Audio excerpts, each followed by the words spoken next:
That when the Salihin and the righteous are mentioned, is that mercy descends. And this description of a Salih is a description that we apply in general to the hierarchy after the Anbiya and then the Siddiqeen and the Shuhada. Then we come down to the Salihin, but it's also something that we apply to the restriction of the Prophets themselves. Alayhi salatu wassalam, that being Salih and being someone who has a heart who is alive with the remembrance of Allah subhanahu wa ta'ala, this is a trait of the people of Iman. And this is a trait that we should all be seeking. These are gatherings that 100% that in them descend mercy. It's about whether or not that we can tune our hearts into the correct frequency to be able to perceive and sense that mercy. And on top of that, we're in a house, and that we know that what happens in these homes, when these houses of Allah Ta'ala, because that they are affiliated and they are attributed to our Lord Ta'ala, that in them sakinah and tranquility descend, and then mercy also descends, and with the angelic presence, absolutely, that when we are encircled by angels, that they will definitely have a deep sense of ruhaniyah, and a deep sense of touching us to the intangible realm. And then on top of all of that, the greatest bashar of all, وَذَكَرَهُمْ اللَّهُ فِي مَنْ عِنْدَهُ, is that people that come to these type of gatherings, that they will be mentioned in the divine presence. And someone who is dhakar, this is something that is great, but to be madhkur and to be mentioned by our Lord subhanahu wa ta'ala is even greater. Alhamdulillah, that we need to attach our hearts to love of the awliya and the salihin. Of all of the things that we can possibly do, from all of the different manifestations of Iman, Islam and Ihsan, one of the greatest underlying realities of this deen is love. And love in particular applies to primarily the love of our Lord subhanahu wa ta'ala, and then by extension, loving for the sake of our Lord subhanahu wa ta'ala. This is a deen of hub, it is a deen of love. It is a deen that this is the underlying way that we worship our Lord subhanahu wa ta'ala, such that if you have an individual that has all of these different degrees of Iman, Islam, Ihsan, but they're deficient in love, is that a person that has love and they have a less portion of Iman, Islam, and Ihsan, that they will be greater in the rank of Allah, in the eyes of Allah subhanahu wa ta'ala. Love is central to this deen. Love for the sake of Allah subhanahu wa ta'ala, loving our Prophet, and by extension, the other prophets and the messengers and the righteous from amongst their from amongst their various nations. This is central to the understanding of our deen. Every traditional community of Islam, wherever Islam spread, from the east into the west, that they all knew who the righteous were. They knew who they needed to go to when they needed to get their prayers answered. They knew who to go to when someone was ill in the family. They knew they were accessible. They knew how to reach them, and that those who Allah Ta'ala gave tawfiq to, that they went to them and that they benefited from them. This is the underlying aspect of our deen. This is a deen of love. And that we have to reconnect our hearts to the knowledge of the awliya and the salihin. And alhamdulillah, increasingly, this is becoming more and more widespread in the places in which we live. Although there is a disconnect without doubt, that living in countries that are different, that we are living as minorities, that it's different. We don't have as easy as access. And there's people that come all of the time to ask about that we want to go visit the awliya and the salihin, that we want to attach our hearts to them, but where are they? That they exist, and they're still here. And whoever is sincere, that they will find them at their doorsteps, and this is a reality. as the intention is primary. I remember being in a gathering, and there was a particular scholar that we were in Sham, and that it came from our heart and intention to visit this one particular scholar. We were just in the gathering, the likes of Shaykh Abdullah, al-Halabi was there, rahimahullah, and a number of other ulama, but this particular scholar, that I made a conscious intention that I want to visit Fulan ibn Fulan, this particular person. And subhanAllah, I didn't even know I was invited that night. With 2 minutes didn't pass except he walked through the door, and he sat in the chair that was right next to me. SubhanAllah, I didn't even know that he was invited that night. But this is not about me, this is about the power of intention. That if you make an intention, that you will find that Allah subhanahu wa ta'ala will have ajaib, wonders of how He brings people to you and brings wonderful things to you. That was when I was reading the Diwan of Sayyidi Baybba and Shaykh, that I knew that Sayyidi Imam al-Haddad, that he used to read this Diwan often. And I crossed my mind that subhanAllah, how did the poetry of Sayyidi Baybba and Shaykh affect the poetry of Imam al-Haddad? SubhanAllah, I made an intention to look into this. The next morning a friend came over, that we were doing a class after Fajr, and he brought me a little book which was a commentary on one of the poems of Imam al-Haddad. And at that time we were reading the Khwaja Zinda, and it looked at this, the first 10 lines, and this is the book literally the next day he brought me, and I saw several of the same words that Sayyidi used. This is the blessing of intention. This is why from the greatest aspects of our deen, one of the greatest proofs to me about the beauty of this deen that we are a part of, is that Allah Ta'ala has made it be from the kabair. It is from the major wrong actions to despair from the mercy of Allah Subhanahu wa Ta'ala. What kind of wonderful deen is this? That it's from the kabair, it's actually a sin to despair from the mercy of Allah Subhanahu wa Ta'ala. In the Shafi school, al-Hajj mentions that for someone to stand on the plain of Arafah and to think that they weren't forgiven, this is from the kabair. It is a major sin to perform the Hajj, to stand on Arafah, and to think that Allah subhanahu wa ta'ala didn't forgive you. What a beautiful deen this is. This is beautiful. And the essence of this deen is that when you sit before the righteous, this is something of all of the things. The greatest blessing of all is the blessing of Islam. But after the blessing of Islam, the greatest blessing of all is to sit before the ulama and the awliya and the salihin. That I had a friend who used to say is that there's what's called talaqi. Talaqi is that when you sit and you take from a scholar or from a wali, you sit in front of them and you absorb. Not only the knowledge and the authenticity of the knowledge, secondly, the understanding of what they're teaching you, but thirdly, their state. And that you absorb. And there's etiquettes that you have going into that, and there's etiquettes that you have during it, and there's etiquettes that you have when you exit. But you absorb their state. And this friend of mine was saying, he said, SubhanAllah, if a week passes by and I don't have my take of talaqi, that I feel like my heart gets hard. These are people that have, this is a part of their reality. And this is something that should be a daily experience of us. That our Prophet ﷺ, he was so connected to the Sahaba, is that his home opened up to the masjid.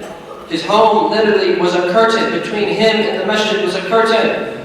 It was a curtain. And this is why we see one of the most beautiful hadith I've ever read. And everything that our Prophet said, sallallahu alaihi wasallam, is beautiful. It was a hadith that happened towards the very, very end of his noble life, of which our Lord swears by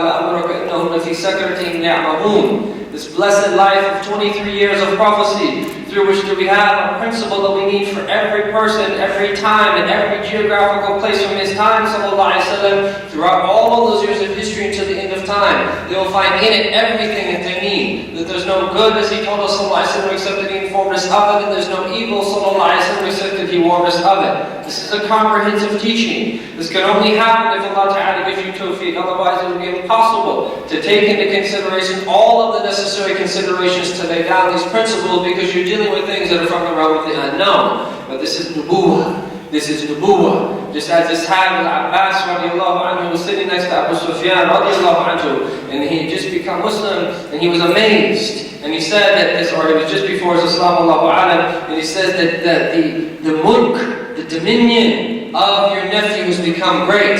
And he looked at him and he said, this is not dominion, this is not mulk, this is nubuwah. This is prophecy. This deen is a deen of prophecy. This is not about our dominion. This is about prophecy. This is about a teaching that Allah subhanahu wa ta'ala brought down to the heart of Rasulullah. And He transmitted it to the Sahaba. And they transmitted it to the Tabi'een. And to the Tabi'een in successive generations until this very day and age, as if there's living masters of the tradition that go back to Rasulullah. People ask all of the time in the days of Sheikh Google, That where do we go? Oh God, crisis of authority that the academics speak about. What crisis of authority? It's very simple. Look into the people that you're taking from and ask them who their teachers were, who their teachers were, who their teachers were. It's very easy. Find people that represent this tradition, that have an unbroken chain, that were it not to be that they have someone that they learned it from, then leave it, khalas, throw it away.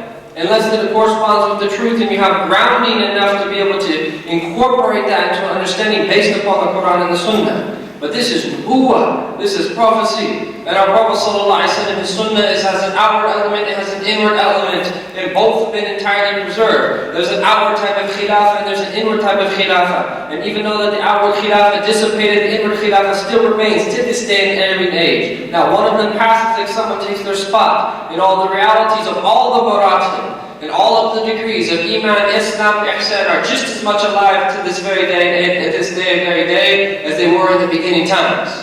But one of the greatest blessings of all is the blessing of sitting before the Salihin and loving the Salihin. That there's certain acts that you do, is that they takhriq al-hujub, is that they pierce veils. There's certain things that you do that when you do them, they have an intense level of potency. And when things are potent, that they have a great impact upon you, even if they be small. There's certain things that if you do them, is that they will raise you to the highest of degrees. That we have a hadith of our Prophet ﷺ says, is that man istaghfara lil-mu'mineen wa-mu'minat. 25, whoever seeks forgiveness for the male and female believers.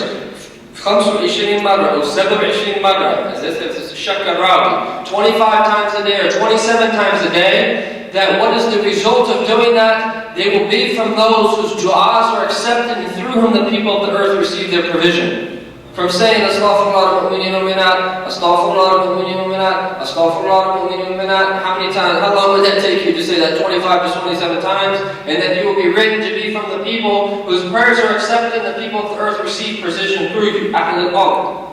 In another narration that Imam al-Suyuti mentions in his book, al-Khabar, it's narrated by the great Imam al-Qur'anic. He says, whoever says 10 times in the morning and the evening, Allah aslih ummata Sayyidina Muhammad, Allah faraj ummata Sayyidina Muhammad, Allah arham ummata Sayyidina Muhammad, kutiba min al-abdal. That he will be from the abdal, this rank of awliya that Allah subhanahu wa ta'ala has honored. By simply saying that 10 times in the morning and 10 times in the evening. Allah aslih ummata Sayyidina Muhammad, Allah faraj ummata Sayyidina Muhammad, Allah arham ummata Sayyidina Muhammad. These people are still alive. These people are alive and they're amongst us, and sometimes we need to mention these stories because it inspires us to seek them out. One time we were with Habib Ali Jifri and we were in Imam Suraj Wahaj's Masjid, Hafidhahullah, in New York City. And at this masjid, that there was this older man from the subcontinent that was following Habib Ali around everywhere he was going. To the extent that some of the people started to get a bit annoyed. And he just, stop following us around. Habib looked at me and paused. He said, this person is from the people that through him that balaya, that tribulations, that they're warded off. This is from his basira. He understood that this was a person of wilayah. Rubba ash'af aghbar. Madfu'in bil abwab. That how many of a person is dirty and disheveled and even pushed away at the doors. No aqsama ala Allah ila barra. That were they to have sworn an oath by Allah Ta'ala would have granted whatever it is that that person is asking. These people are here, they're alive and amongst us, but this is something that we have to seek out. This is something that we have to know the importance of, but this is something, secondly, that we have to seek out. But we'll close because we only have a few minutes. And I wasn't even intending to go this long. That the awliya do not come out of a vacuum. That they come out of an environment. Just as that you can't grow plants on asphalt. Right? You have to have dirt.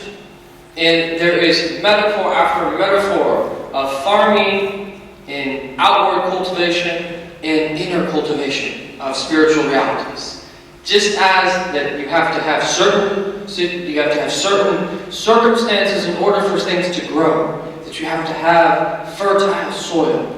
And then you have to plant that seed a particular distance from the surface of the earth. And you have to water it in a particular way. And it needs sunlight, and it needs oxygen and carbon dioxide, it needs other things, and then you have to take care of it, and it will grow. And at first when it's weak, you might have to put a stake to help it until it gets fuller. And then eventually that it grows, and the trunk will grow fuller, and then eventually give fruit at the very end of the day. But likewise, is that there's a path to becoming from the righteous. And in the end, that love of the righteous in and of itself is musul ilallah, is it takes you to Allah subhanahu wa ta'ala.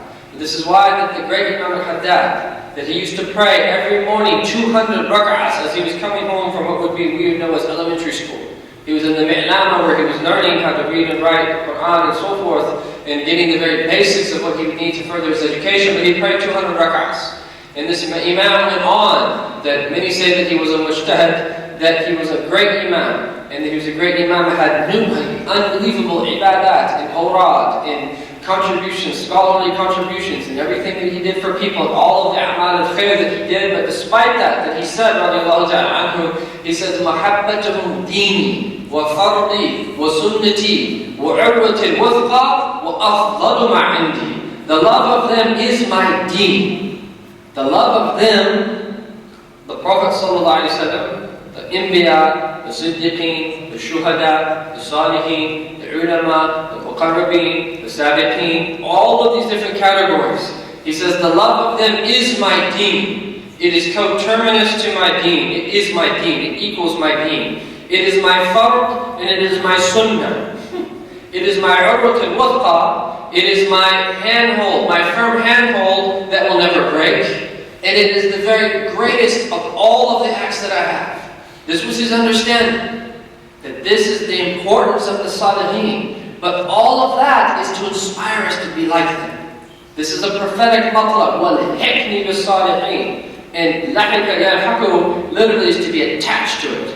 Right? A mulhaq is an appendix, if you write in a book. But وَالْحِقْنِ بِالصَّالِحِينَ, and literally, attach me and cling me to them. Bless us to be able to follow in their footsteps. And this is one of the greatest means of the love of Ahlul Bayt Rasulullah and the love of the awliya al-Salihin, because Ahlul Bayt is like Safina to Nur. They're like Noah's Ark.